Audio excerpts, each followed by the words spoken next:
And inflation and supply chain concerns come at a pivotal moment in the Biden presidency. His social spending plan faces an uphill battle in order to pass the Senate by Christmas, and government funding is set to run out next week. ABC's MaryAlice Parks is on Nantucket in Massachusetts, where the president is spending Thanksgiving with his family. Nantucket, I know, is beautiful during November. MaryAlice, it's good to see you. Let's talk about the state of this social spending bill. It just made it through the House. It's expected to be changed in the Senate. So where do negotiations stand?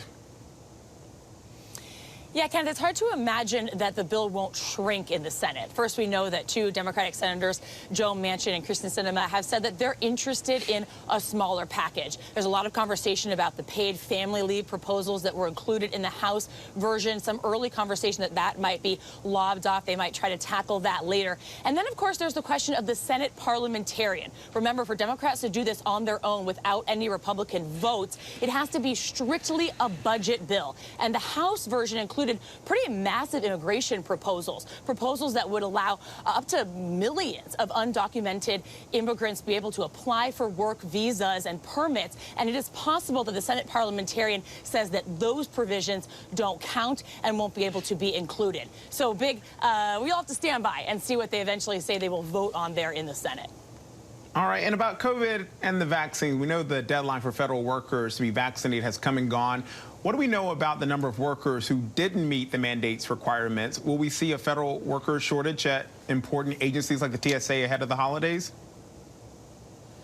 And the White House is very confident that we will not, that there are not going to be any disruptions. In fact, they say that these mandates, that more vaccines mean that there will be more regular operations, that they're helping to keep workplaces safe and make sure that operations are returning to normal. We don't know yet how many federal workers have been completely, fully vaccinated and met the president's mandate in that way. What we do know, according to the administration, is that 92% of federal workers have received at least one shot, and only 5% have asked for an exception. But what's interesting here is that they haven't actually started to enforce these mandates in any way. We don't know yet of any government employees who've had to leave their jobs or leave service because of these mandates. Right now, each agency is able to put in place its own process for dealing with employees, for reviewing those sorts of requests for exemptions. And so this conversation will be very, very different if we start to see the administration enforcing these mandates in a different way. It's interesting what you said about TSA and airport screenings. Obviously, everyone is very worried about that with holiday travel.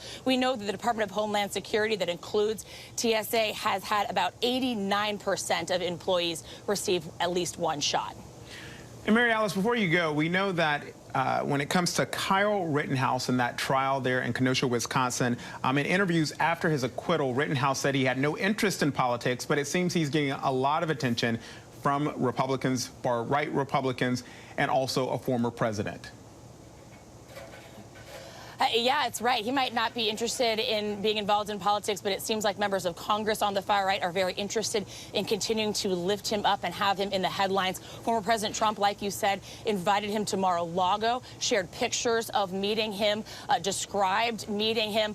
It feels to me like the far right is kind of doubling down on the politics of division here. We know that case was extremely painful for the country. Two people tragically lost their lives, and yet we're seeing these members of Congress jockey for attention, a jockey for time with him. They're even talking about wanting to potentially hire him to be an intern on Capitol Hill. We'll be continuing to track this because it is very interesting, and I think probably disturbing to a lot of Americans to see these members of Congress seem to be celebrating his actions as potentially an example. I think that there's a lot of Americans, regardless how they feel about the case, that don't view it that way. All right, White House correspondent MaryAlice Parks, who traded the White House for Nantucket and that beautiful scenery there behind you, traveling with President Biden, who's enjoying some family time this Thanksgiving. MaryAlice, I threw a potluck of questions at you, which is fitting ahead of this Thanksgiving. So I appreciate it, friend. Thank you.